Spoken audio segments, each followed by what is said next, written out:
Okay तो इस lecture में हमने लेवी की कुछ बात करनी है। लेवी मतलब ambit of the tax, charge of the tax.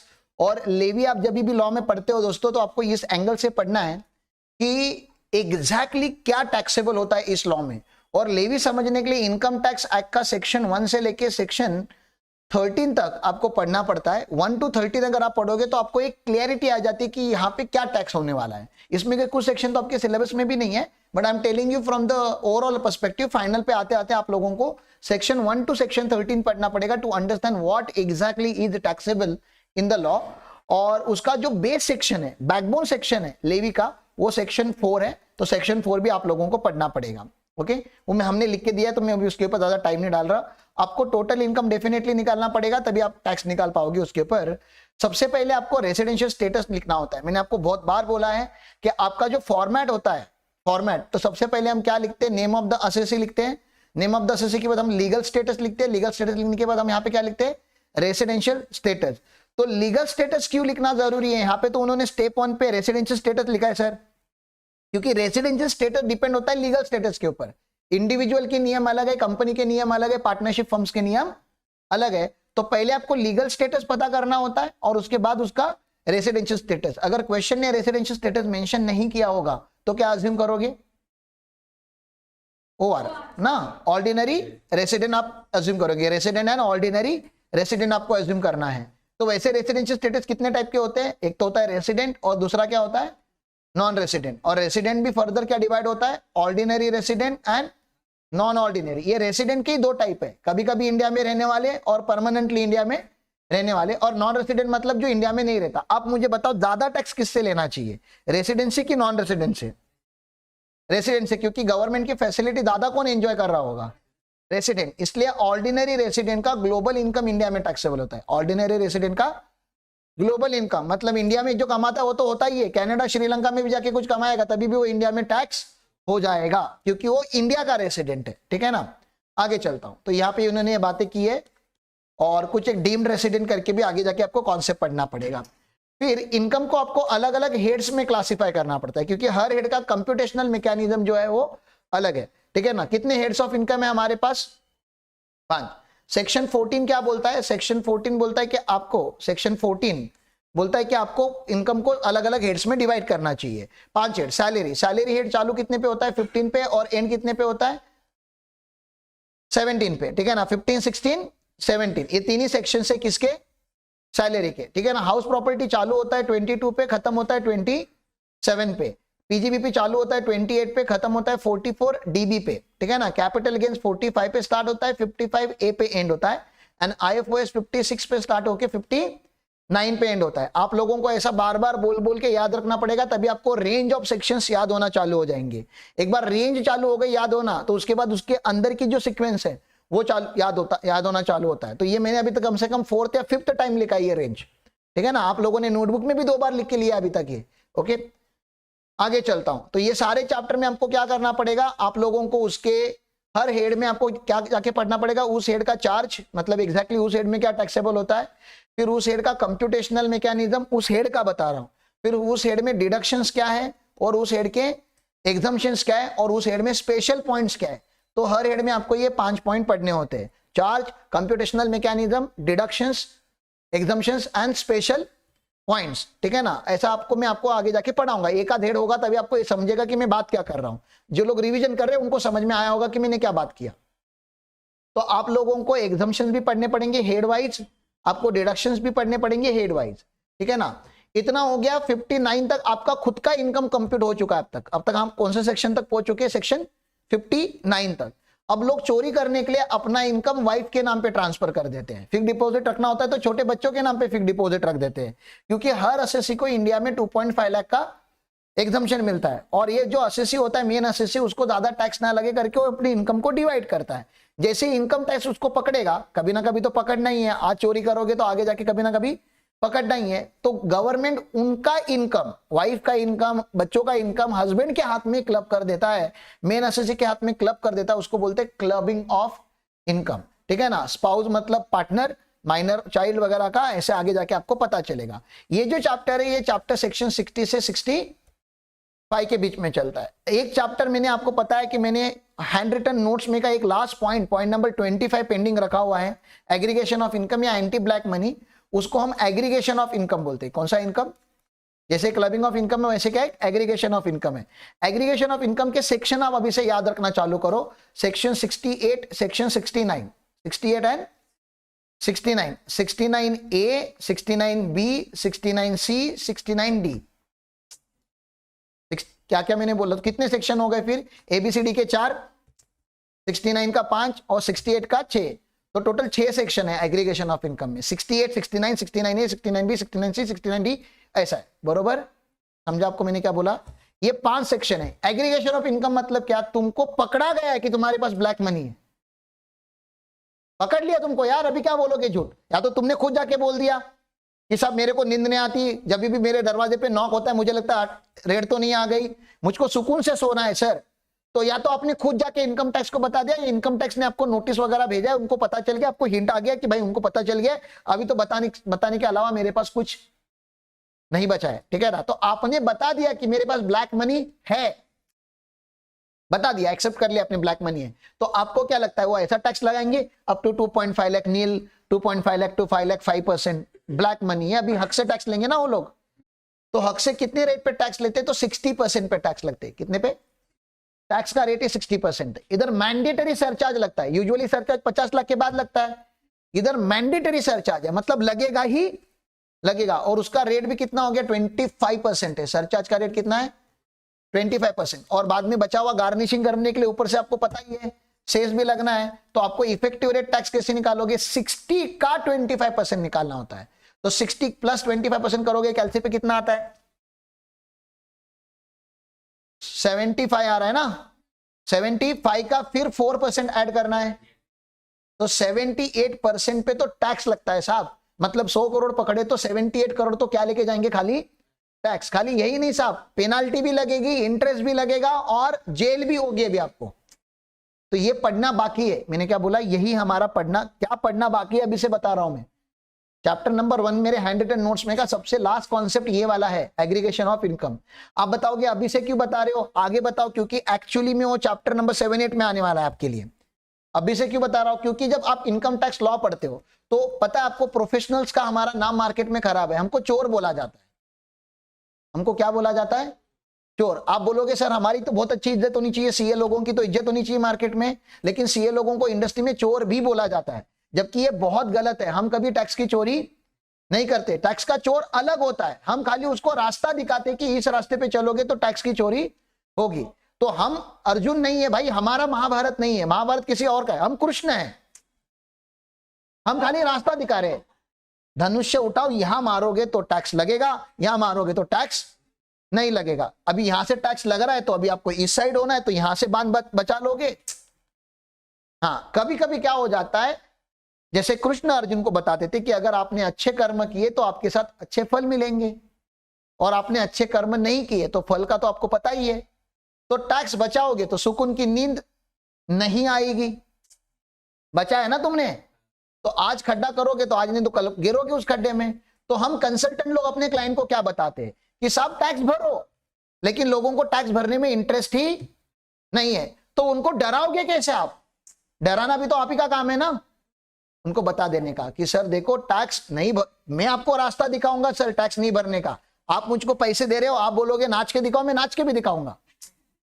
Tax बचाने की क्या बात हो गई है, ठीक है ना। लेकिन सर मैं जो रास्ता दिखा रहा हूं उस रास्ते पे आगे खड्डा है सर, आपको क्या आ सकती है नोटिस। अभी जो नया वेबसाइट है हमारा इनकम टैक्स का पोर्टल है, उसके ऊपर 5000 करोड़ तो अभी तक खर्चा हुआ है। एक वेबसाइट में अगर आपको 5000 करोड़ का अगर पैसा दूं, 5000 करोड़ आप लोगों को दे दिया, समझो यहाँ पे जो ये 5-6 टकले बैठे हैं, तुमको मैंने 5000 करोड़ दे दिया, तुम कैसा वेबसाइट बनाओगे यार? खाली वेबसाइट बनाना है। वेबसाइट डेवलपमेंट आज के तारीख में 3000 से चालू होता है, 3000 रुपीज से चालू होता है। कितने से? हाँ, मैंने तुमको 5000 करोड़ दिए हुए, तो आप लोग कैसा वेबसाइट बनाओगे? अच्छा बनेगा ना, बहुत अच्छा बनेगा ना। तो हमारा जो इनकम टैक्स का वेबसाइट है वो 5000 करोड़ का वेबसाइट है। तुमको क्या लग रहा है वो वेबसाइट उधर खाली टैक्स कलेक्ट करने बैठा है?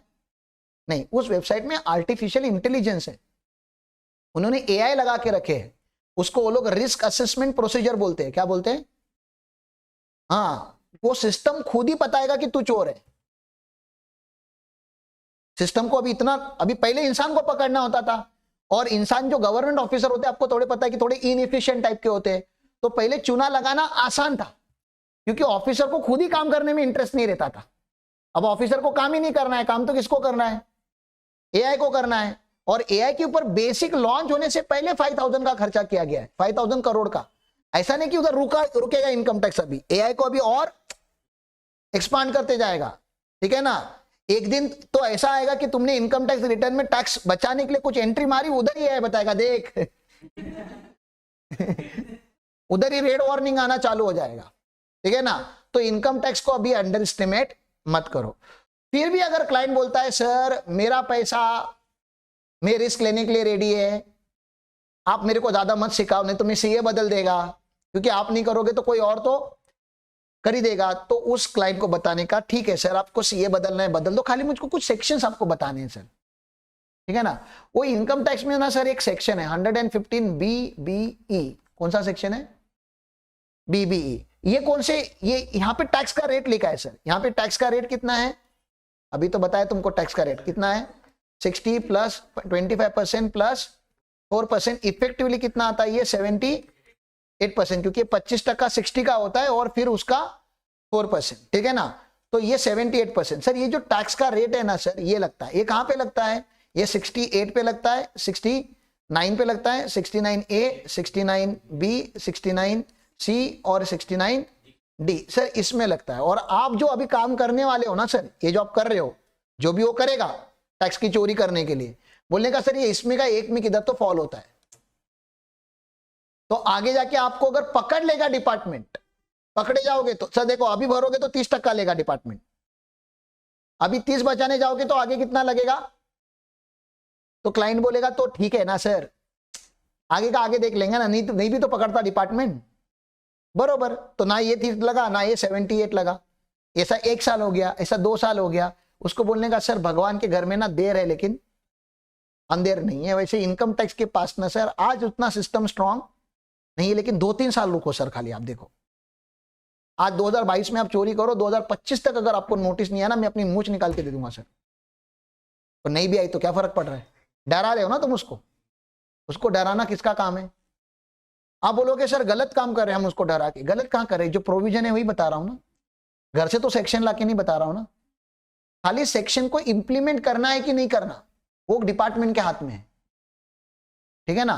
कर सकते हैं क्या? वो आज कर सकते हैं। आज अगर कोई एक सन की ऑफिसर उधर जाके बैठ गया और बोला मैं खाली 115 BBE पे नोटिस भेजेगा पूरे देश में, भेजने तो लोग नाचना चालू करेंगे, देख लेना, ठीक है ना। क्योंकि आप बोलोगे सर 78% खाली टैक्स लगेगा ना, बचा 22% तो बचा, अभी भी 100 करोड़ का अब तक चोरी किया है, कितना बच गया? नहीं भाई, इसका 10% पेनाल्टी लगने वाली है, ठीक है ना। और क्योंकि आपने ये टाइम पे तो भरा नहीं होगा तो आपको क्या लगेगा? इंटरेस्ट भी लगेगा। और सर आपको 7 साल तक की क्या हो सकती है? हाँ अब कर लो। अब इतना सब बताने के बाद भी अगर क्लाइंट बोलता है कि सर फिर भी मैं करेगा, तो उसको एक जादू की झप्पी दे दो और उसका रिटर्न फाइल कर दो। बोलो कि सर, बोलेगा गले क्यों मिल रहे हो? क्या पता कब आपको डिपार्टमेंट लेके जाएगा हाँ, और खुद बता देंगे सर मेरे को अगर डिपार्टमेंट ने पकड़ा, क्योंकि आज डिपार्टमेंट क्या कर रहा है, पहले सीए लोगों को अरेस्ट कर रहा है, जो कंसल्टेंट होते हैं उनको अरेस्ट कर रहा है, ठीक है ना। मेरे को डिपार्टमेंट पकड़ेगा ना सर, वो बिना मारे में उनको बताएगा ये क्लाइंट ने ऐसा किया है सर, ठीक है ना। मारेंगे तो और बताएगा, लेकिन बिना मारे बताएगा कि ये क्लाइंट ने किया है सर, मैं लिख के देता हूं सर, मैं विटनेस है, ठीक है ना। तो ऐसा डराओगे तो थोड़ा क्लाइंट थोड़ा लाइन पे आएगा, क्योंकि आप लोगों की रिस्पॉन्सिबिलिटी है देश में क्या बढ़ाना, टैक्स बेस बढ़ाना। ये रिस्पॉन्सिबिलिटी आपके हाथ में, सच में आपके हाथ में, और कोई नहीं है। इंजीनियर लोग नहीं बता रहे ये सब बातें, डॉक्टर लोग नहीं बता रहे ये सब बातें, ये बातें बताने वाला एक ही पर्सन है दुनिया में, आप और मैं, ठीक है ना। तो आप लोगों की रिस्पॉन्सिबिलिटी, हम प्रोफेशनल लोगों को इसको सीरियसली लेना पड़ेगा। चलो ठीक है। फिर मैंने बोला कि यार लाइफ में कभी ना सेट ऑफ भी लेना पड़ता है, क्योंकि बिजनेस चालू करोगे तो कभी बिजनेस लॉस में भी चालू होता है और फिर वो बिजनेस प्रॉफिट में आता है। आप ऐसे नहीं कर सकते कि आप लॉसेस को इग्नोर करो। इग्नोर क्यों करो? मुझे उस साल पहले साल 20 लाख का लॉस हुआ और अगले साल 45 लाख का प्रॉफिट हुआ, आप 45 लाख को टैक्स कर दोगे क्या? अरे पहला यार 20 लाख का जो लॉस किया उसका मुझको क्या दे दो, सेट ऑफ दे दो। सर लेकिन उस साल सेट ऑफ नहीं हो पा रहा है, तो क्या कर लो, कैरी फॉरवर्ड कर लो। इनकम टैक्स में यूजुअली, एक्सेप्शनली तो 4 साल वाला भी पीरियड है, लेकिन यूजुअली आप लॉसेस को 8 ईयर्स तक क्या कर सकते हो आप, कैरी। तो याद रखना कैरी फॉरवर्ड कितने साल तक होता है, 8 ईयर्स यूजुअली, ठीक है ना। 2 लॉस ऐसे, स्पेकुलेटिव लॉस एंड एक owning and maintaining of horse races करके एक लॉस आता है, उसको ही आपको खाली कितना मिलता है, 4 ईयर्स। लेकिन वो 2 छोड़ के बाकी सारे लॉसेस को कितने साल तक आप कैरी फॉरवर्ड कर सकते हो, 8 ईयर्स तक। 8 ईयर अच्छा खासा पीरियड है कि नहीं। 8 साल में भी अगर अपना लॉस अगर आप रिकवर नहीं कर रहे हो, तो मेरा तो मानना है कि किधर तो जाके मर जाना चाहिए आपको। फिर ये सब प्रोवाइड करने के बाद ये सेक्शन 70 to 80 में चालू है। सेट ऑफ कहां पे हो रहा है, सेक्शन 70 to 80। तो 1 to 13 पे तो लेवी चला, 14 to 59 तक तो हेड्स ऑफ इनकम चले, 60 to 65 में तो क्या चला, क्लबिंग चला, 68, 69 ABCD में क्या चला, एग्रीगेशन ऑफ इनकम, 70 to 80 में क्या चला, सेट ऑफ, ठीक है ना। अब आपका इतना सारा इफेक्ट देने के बाद जो इनकम आपके पास आया उसका नाम होता है GTI। क्या नाम है उसका, GTI, ग्रॉस टोटल इनकम। और ग्रॉस टोटल इनकम में से अभी आपको कुछ क्या मिलेंगे, डिडक्शंस, ठीक है ना। गवर्नमेंट कुछ चीजें इंकरेज करता है, तो कुछ डिडक्शंस ऐसे होते हैं, देखो ये deductions from gross total income यहाँ पे लिखा हुआ है, ठीक है ना। तो उन्होंने बोला कि कुछ डिडक्शन जो है ना सर, ये आप पेमेंट करोगे तो ही आपको डिडक्शन मिलेगा। तो मेरा एक स्टूडेंट है, उसने अभी मुझको रिटर्न भरने के टाइम पे मैसेज किया कि मेरे पापा ने लास्ट ईयर 5 लाख का एफडी बनाया था। लास्ट ईयर में कितने का एफडी बनाया था, 5 लाख का एफडी लास्ट ईयर में बनाया था। एफडी अगर आप बनाते हो 5 साल का, तो आपको 80C में डिडक्शन मिलता है। कौन से सेक्शन में डिडक्शन मिलता है, 80C में। लेकिन 1 साल में आप मैक्सिमम कितना डिडक्शन ले सकते हो 80C में, इन्वेस्टमेंट का 1.5 लाख का, ये लिमिट है। 1.5 लाख से ज्यादा आप डिडक्शन नहीं ले सकते। तो वो मुझे क्या पूछ रहा था, क्या पूछेगा बोलो, आपके पापा होते तो ये क्या पूछते कि लास्ट ईयर में मैंने कितना इन्वेस्ट किया था, 5 लाख, बरोबर। लास्ट ईयर में डिडक्शन कितना लिया है मैंने, खाली 1.5 लाख। करंट ईयर में मैंने एफडी नहीं बनाया, करंट ईयर में एफडी नहीं बनाया, तो लास्ट ईयर का जो एफडी का अमाउंट है बचा हुआ, क्या वो करंट ईयर में दिखा कि मैं करंट ईयर में बेनिफिट ले सकता हूं क्या। सवाल समझा क्या आप लोगों को। 5 लाख इन्वेस्ट किया था ना तभी, तो 3.5 लाख अभी तक यूज नहीं किया ना उसने, तो वो अभी इस साल यूज होगा क्या, आंसर नो। क्यों नहीं होगा, क्योंकि 80C जो है ना, 80C वो तभी मिलता है जब आपने करंट ईयर में क्या किया हुआ है, पेमेंट किया हुआ है। पेमेंट क्या है, मतलब आप करंट ईयर में नया एफडी बनाओ तो ये आपको हम करंट ईयर में डिडक्शन देंगे। तो पापा को क्या करना चाहिए था, 2-3 एफडी बनाने चाहिए थे, ठीक है ना।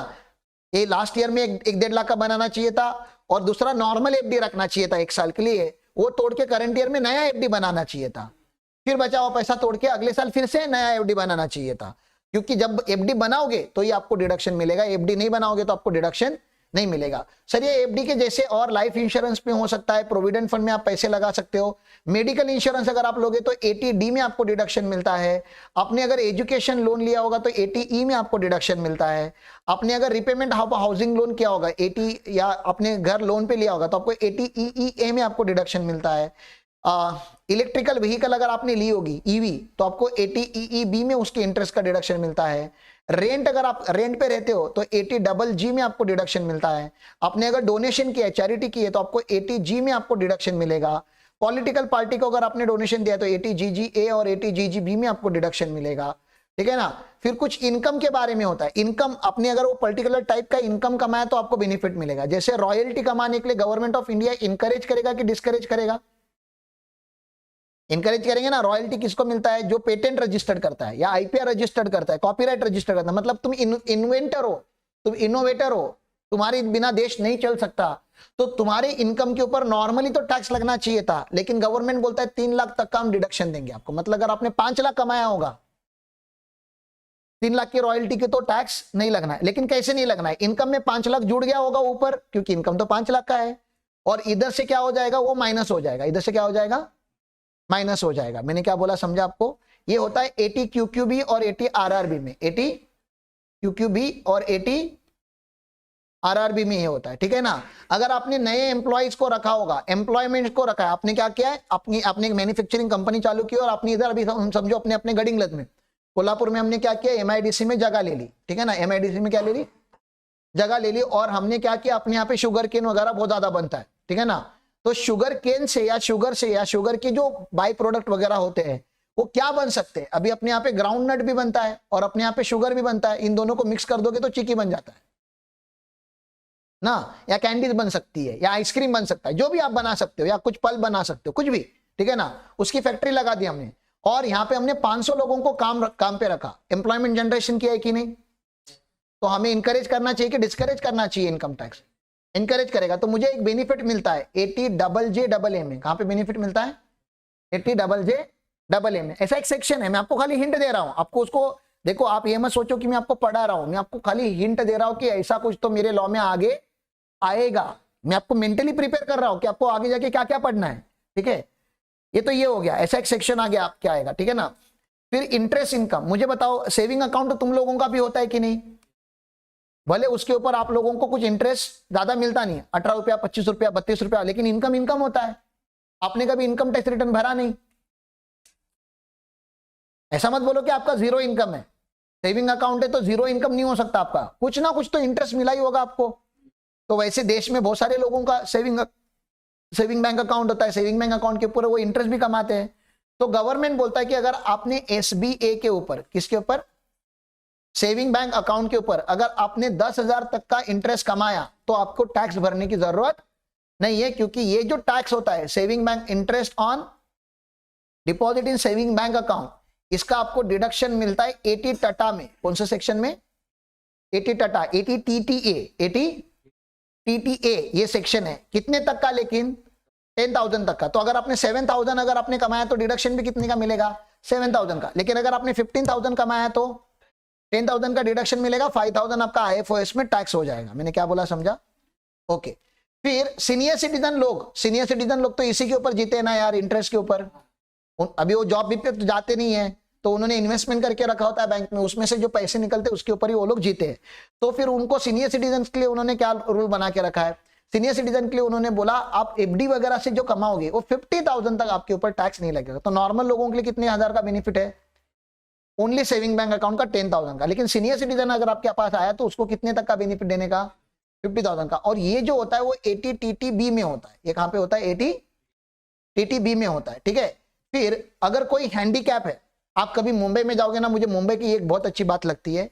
मुंबई में ना हर ट्रेन में, मुंबई में ट्रेन होती है हमारी लोकल होती है, हर ट्रेन में ना 2 डब्बे होते हैं, एक स्टार्टिंग में और एक एंडिंग में। ट्रेन के स्टार्टिंग में और ट्रेन के एंडिंग में 2 ऐसे कोच होते हैं जो स्पेशली एबल्ड लोगों के लिए बने जाते हैं। मतलब आप अपनी भाषा में क्या बोलते हो उनको? हैंडीकैप बोलते हो, ठीक है ना। हैंडीकैप, ब्लाइंड, ऐसे लोगों के लिए डब्बे बनाए जाते हैं, कोच होते हैं। इसका क्या मतलब है कि मुंबई में हैंडीकैप लोग हर ट्रेन में 2 डब्बे। ये ऐसे नहीं कि 2 घंटे में एक ट्रेन आएगा उसमें एक डब्बा है, हर ट्रेन में। और 3 से 5 मिनट पे ट्रेन जाती है on an average. Peak hours में 3 मिनट टू, एक प्लेटफॉर्म पे कौन से भी साइड पे 3 मिनट टू 5 मिनट में एक ट्रेन पास होती है। और हर ट्रेन में हैंडीकैप में आपको लोग दिखेंगे और कभी कभी गर्दी भी दिखेगी, मतलब वो भी भरा हुआ डब्बा है। मतलब कोई मुंबई में बोथ आई ब्लाइंड है, या ही कैन नॉट वॉक, या उसके हाथ नहीं है, उसके पैर नहीं है, या वो पोलियो विक्टिम है, और साला वो भी उठ के जॉब पे जा रहा है रोज। ये तुमको समझ रहा है क्या मैं क्या बता रहा हूं? हैंडीकैप पर्सन भी दो। बोथ आई ब्लाइंड क्या होता है? तुम इमेजिन करोगे तुम बोथ आई ब्लाइंड होगे तो तुम घर के बाहर नहीं निकलोगे। वो बंदा घर के बाहर निकल रहा है, रोड क्रॉस कर रहा है, प्लेटफॉर्म चढ़ रहा है, प्लेटफॉर्म से उतर रहा है, चालू ट्रेन, मतलब वो ट्रेन पकड़ रहा है, ट्रेन छोड़ रहा है, फिर उधर उतर के ऑफिस में जा रहा है, किधर काम कर रहा है बेचारा। मतलब मुंबई के लोगों का स्पिरिट देखने लायक है भाई। हम लोग, मतलब यहाँ पे हमारे हैंडीकैप लोग भी मेहनत करके काम कमा रहे। हमारे ऐसे नहीं, सारे देश में करते होंगे, लेकिन मुंबई में पक्का कर रहे, हर 3 मिनट में कर रहे। और आप 1 घंटा किसी स्टेशन पे खड़े रहो तो आपको दिखेगा कि यार ब्लाइंड लोग भी मतलब जॉब पे जा रहे, प्रेग्नेंट लेडीज भी जॉब पे जा रही है। एंड व्हेन आई से pregnant ladies, that means it is visibly pregnant. मतलब शायद उनका 6th मंथ चालू है, शायद 7th मंथ चालू है, शायद 8th मंथ चालू है। और ऐसे केस में भी वो लोग कहां पे जाते हैं? ये जॉब पे जाना मुंबई में डिफिकल्ट नहीं है। मुंबई में ना वो ट्रैवल करना डिफिकल्ट है, और वो लोग ट्रैवल करें। और तुम्हारे पास सालों 2 हाथ 2 पैर भगवान ने दिया हुआ सब कुछ है, खाली दिमाग थोड़ा कम है। और फिर तुम लोग को क्या क्या करना चाहिए? How can you take your life comfortably, कि मेरे को थोड़ा कंफर्ट मिल जाए तो मजा आ जाए। शर्म आनी चाहिए तुम लोगों को, सच बता रहा हूं। उनको देख के तो तुमको क्या आनी चाहिए, शर्म आनी चाहिए, क्योंकि उनको देख के मेरे को प्राउड फील होता है। और मेरे को प्राउड क्यों फील होता है, क्योंकि मेरे यहाँ पे एक सेक्शन है जो बोलता है प्राउड फील होना चाहिए तुझको, और वो सेक्शन का नाम है एटीयू। सेक्शन का नाम क्या है, एटीयू। सेक्शन एटीयू बोलता है कि अगर सामने वाला बंदा हैंडीकैप और फिर भी पैसे कमा रहा है, साहब हम उसको स्टैंडर्ड डिडक्शन देंगे 75,000 का। मतलब उसकी इनकम में से 75,000 माइनस हो जाएगा। माइनस हो जाएगा मतलब उसके ऊपर, अगर नॉर्मल लोगों को अगर 2.5 लाख तक टैक्स नहीं लगता, तो इसको 2.5 लाख प्लस 75,000 मतलब 3,25,000 तक इसको टैक्स नहीं लगा, क्योंकि उसकी इनकम में से 75,000 माइनस होने वाला है। और अगर बोथ आई ब्लाइंड है, अगर वो क्या है, तो उसको हम बोलते हैं सीवियरली हैंडीकैप। अगर उसके बॉडी का 80% प्लस नॉन मूवमेंट, वो क्या बोलते हैं, 80% प्लस बॉडी अगर उसकी डिसेबल है, ठीक है ना, स्टीफन हॉकिंस जैसा, ठीक है ना, अगर वैसा और उसने इनकम कमाया हुआ है 80% प्लस, तो उसको सीवियर हैंडीकैप बोला जाता है, सीरियस हैंडीकैप। उसको हमने 1,25,000 का स्टैंडर्ड डिडक्शन देना है। गवर्नमेंट हैंडीकैप लोगों को अप्रिशिएट कर रहा है, लेकिन उन हैंडीकैप लोगों को नहीं जो रास्ते पे बैठ के भीख मांग रहे हैं, उन हैंडीकैप लोगों को जो घर से निकल रहे हैं और हैंडीकैप होने के बाद भी पैसा कमा रहे। क्योंकि ये जो डिडक्शन है ये जीटीआई में से मिलता है। कहां से मिलता है, जीटीआई मतलब ग्रॉस टोटल इनकम। जिसका टोटल इनकम ही नहीं है उसको एटीयू पता भी नहीं होगा ना। अरे जिसका इनकम है उसी को तो बेनिफिट मिलना है। इसका ये मतलब है या तो वो बिजनेस कर रहा है, या तो वो जॉब कर रहा है, या तो उसने अपने नाम पे प्रॉपर्टी चढ़ा के रखी, इन्वेस्टमेंट करके रखा, इन्वेस्टमेंट से कमा रहा है कि नहीं। तो हैंडीकैप शुड नॉट, देखो फिजिकली रेस्ट्रिक्शन है, इसका ये मतलब नहीं कि आपको ब्रेन से भी आप रेस्ट्रिक्ट करो अपने आप को। You learn from Stephen Hawkins, no, उसके बॉडी का 90+ पार्ट लास्ट में नॉन मूवेबल थे, but still he was inventor, ठीक है ना। तो ऐसी बात होती है। तो मुझे अच्छा लगता है कभी कभी कुछ सेक्शन से आप लोगों को रिस्पेक्ट फील होता है कुछ लोगों के लिए। तो मैंने क्या बोला, इनकम टैक्स पढ़ने से नहीं आता। आपको इनकम टैक्स तब तक पढ़ना है जब तक इनकम टैक्स आपके अंदर घुस ना जाए। और एक बार इनकम टैक्स आपके अंदर घुस गया ना, आप रास्ते से खाली चलते जाओ और आपको चीजों का लॉजिक क्लियर होते जाएगा। You just walk and keep your eyes open and you will see tax is everywhere. वो इनकम टैक्स अंदर जाने के बाद, जब तक अंदर नहीं जाता तब तक क्या करने का, रीड करते रहने का, रीड करते रहने का, रीड करते रहने का। एक फैकल्टी से नहीं समझता, 2 फैकल्टी का देखने का, 2 फैकल्टी से नहीं समझता, 3 का देखने का। आज डिजिटलाइजेशन ने ये तो किया कि तुम्हारे घर घर में फैकल्टी है। हमारे टाइम पे हम स्टूडेंट, हमको नहीं समझता था, हमको एक ऑथर का बुक सब परचेस करना पड़ता था। एक ऑथर का नहीं से पढ़ के समझ में आ रहा था, दूसरे ऑथर का बुक लाना पड़ता था। ऑथर का भी नहीं समझाता था हम लोगों को, हमें 2 बुक रख के पढ़ने पड़ते थे, 3 बुक रख के पढ़ने पड़ते थे। मॉडल तो था ही था, और अभी अच्छा वाला मॉडल अभी आ रहा है। हमारे टाइम पे जो मॉडल नहीं करता था, खाली लॉ कॉपी पेस्ट करके देते थे वो लोग, चार्ट नहीं, ग्राफ नहीं, कुछ नहीं। तो हमने उस टाइम पे स्टडी की है, 2008, 2009, 2010 की बात कर रहा हूं मैं। तभी का कभी का पुराना मॉडल किधर गलती से मिल गया तो ओपन करके देख लेना, कितना बोरिंग सा टेक्स्ट होता था। और वो रेफरेंस, उसको समझने के लिए रेफरेंस बुक परचेस करने पड़ते थे मार्केट में से। तो वो हालत नहीं है अभी आपकी। इंस्टीट्यूट ने क्या क्या नहीं किया आप लोगों के लिए। इंस्टीट्यूट ने लॉ लिखा है, लॉ को एक्सप्लेन करने के लिए चार्ट बनाए हैं, केस स्टडी दी है, इलस्ट्रेशन दिए, चैप्टर एंड के एमसीक्यू दिया है, एमसीक्यूज के बाद क्वेश्चन आंसर दिए, पास्ट एग्जाम क्वेश्चन दिए हुए, और रिविजनरी चार्ट भी बना के दिए, और फैकल्टी अलग से फोकट में मिल ही रहा है। तो इतना सब होने के बाद भी अगर तुम लोगों को नहीं समझ रहा है तो सच में तुम्हारी जनरेशन के ऊपर ना दया आनी चाहिए फिर लोगों को, ठीक है। ओके, ये चार्ट आप लोगों ने अपने बुक में लिखा हुआ है, आपको पता होगा। तो